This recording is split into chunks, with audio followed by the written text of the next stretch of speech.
आधुनिक दुनिया के सर्वोच्च आविष्कारों की अगर सूची बनाई जाए तो उसमें इंटरनेट का आविष्कार जरूर शामिल किया जाएगा, क्योंकि इंटरनेट आज की दुनिया की सबसे जरूरी चीज बन चुका है, जिसके बिना दुनिया का एक दिन भी बिताना बेहद कठिन है।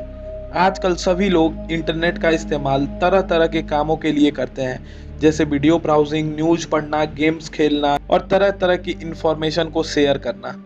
लेकिन आपको यह जानकर बड़ी हैरानी होगी कि हम इंटरनेट पर जो भी चीजें एक्सेस करते हैं, जिसको हम आसानी से किसी सर्च इंजन में सर्च करते हैं, वह पूरे इंटरनेट का केवल 4% है। बाकी का 96% भाग आम लोगों की पहुंच से बाहर है। दरअसल इंटरनेट को मूलतः 3 भागों में विभाजित किया जाता है: सरफेस वेब, डीप वेब और dark web. Surface web internet का वह भाग है जिसे हम और आप जैसे लोग इस्तेमाल करते हैं। यह इंटरनेट का सबसे छोटा भाग है, जो कि कुल इंटरनेट का महज 4% है। लेकिन यह 4% भी अपने आप में एक अथाह सागर के समान है। इसके बाद आता है deep web. Deep web internet का वो हिस्सा है जहां मौजूद सारी इंफॉर्मेशन पब्लिकली अवेलेबल नहीं है। यह इंफॉर्मेशन किसी सर्च इंजन या वेबसाइट से प्राप्त नहीं की जा सकती। डीप वेब पर मौजूद इंफॉर्मेशन को बेहद सिक्योर रखा जाता है, क्योंकि यह ऐसी इंफॉर्मेशन होती है जो अगर किसी गलत हाथों में पहुंच जाए तो उसका अंजाम बेहद ही विनाशकारी हो सकता है। डीप वेब को अमूमन लीगल एक्टिविटीज के लिए इस्तेमाल किया जाता है। इसमें subscription based data, password protected data, सरकारी दस्तावेज, देश की सुरक्षा से जुड़ी जानकारी, बैंक की फाइनेंशियल डिटेल्स, रक्षा या वित्तीय संबंधी गोपनीय जानकारियां और किसी सरकारी या प्राइवेट कंपनी में काम करने वाले लोगों का पर्सनल डेटा मौजूद होता है। डीप वेब पर मौजूद इंफॉर्मेशन को बेहद सिक्योर रखा जाता है और बिना परमिशन के उसे एक्सेप्ट नहीं किया जा सकता। इस इंफॉर्मेशन को एक्सेस करने वाले लोगों को पहले अपनी पहचान को सत्यापित करना अनिवार्य होता है। इंटरनेट का तीसरा और सबसे मिस्टीरियस भाग है द डार्क वेब। यह इंटरनेट की वह काली दुनिया है जहां पर पहुंचने की सलाह कोई किसी को नहीं देता, क्योंकि यह साइबर अपराधियों का वो पनाहगाह है जहां उन्हें खोज पाना लगभग नामुमकिन है। आप लोगों को यह जानकर बेहद हैरानी होगी कि इंटरनेट पर होने वाली सबसे पहली ऑनलाइन ट्रांजैक्शन एक इल्लीगल ट्रांजैक्शन थी, जिसमें इल्लीगल ड्रग को इंटरनेट पर बेचा गया था। यानी डार्क वेब इंटरनेट के शुरुआती दिनों में ही वर्चस्व में आ चुका था। आज डार्क वेब का इस्तेमाल ऐसे ऐसे गैर कानूनी और विभत्स कामों के लिए किया जा रहा है जिसके बारे में कल्पना कर पाना भी मुश्किल है। आज डार्क वेब पर हथियारों से लेकर इल्लीगल ड्रग्स तक का व्यापार होता है। सरफेस वेब पर जिस तरह आप अमेजन, ईबे, फ्लिपकार्ट जैसी वेबसाइट से अपना मनचाहा सामान घर बैठे बैठे ऑर्डर कर सकते हैं, ठीक उसी तरह डार्क वेब पर भी ऐसी वेबसाइट मौजूद हैं जहां पर हथियारों और ड्रग्स को बेचा और खरीदा जाता है।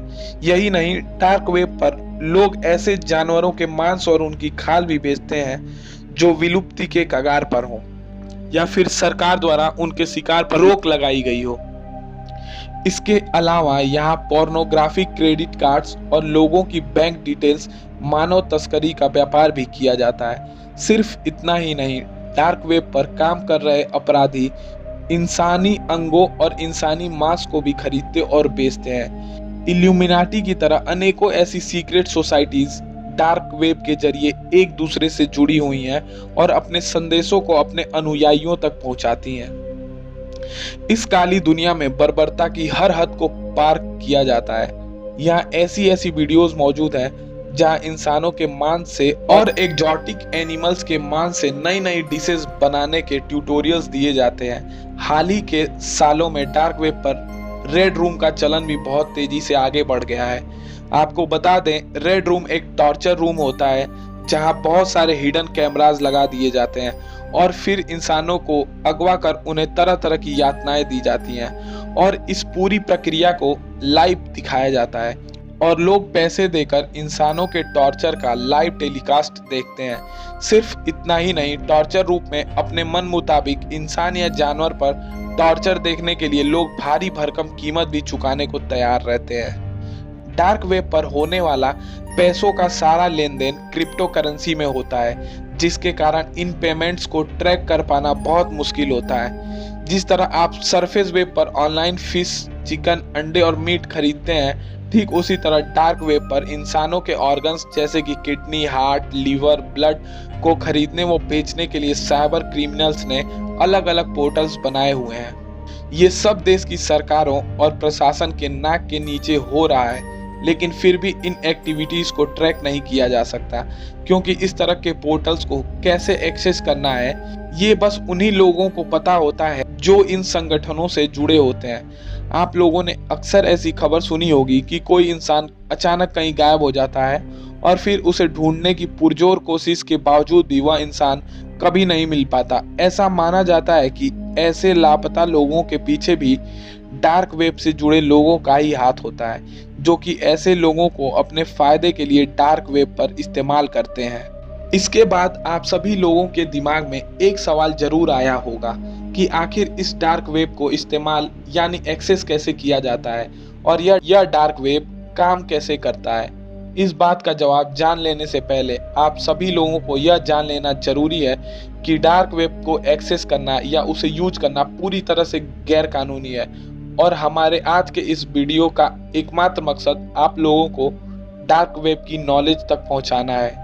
डार्क वेब को एक्सेस करने के लिए एक स्पेशल टाइप के ब्राउजर का इस्तेमाल किया जाता है, जिसका नाम है टोर ब्राउजर, जिसको बनाने का मकसद यह था कि ब्राउजर को अपनी पर्सनल जानकारी दिए बिना इंटरनेट का यूज किया जा सकता है। लेकिन मैं आपको इसका इस्तेमाल करने की सलाह बिल्कुल भी नहीं दूंगा, क्योंकि यह ब्राउजर आपके कंप्यूटर या मोबाइल को हैक कर सकता है और फिर आप बहुत बड़ी मुसीबत में फंस सकते हैं। इसलिए कृपया डार्क वेब से दूर रहें और खुद को सुरक्षित रखें। तो ये थी आज की डार्क वेब के बारे में जानकारी। आपको यह जानकारी कैसी लगी कमेंट सेक्शन में जरूर बताइएगा, और ऐसी ही और जानकारी जानने के लिए चैनल को सब्सक्राइब कीजिएगा। फिर मिलते हैं एक और नई कहानी के साथ। तब तक के लिए नमस्कार, धन्यवाद।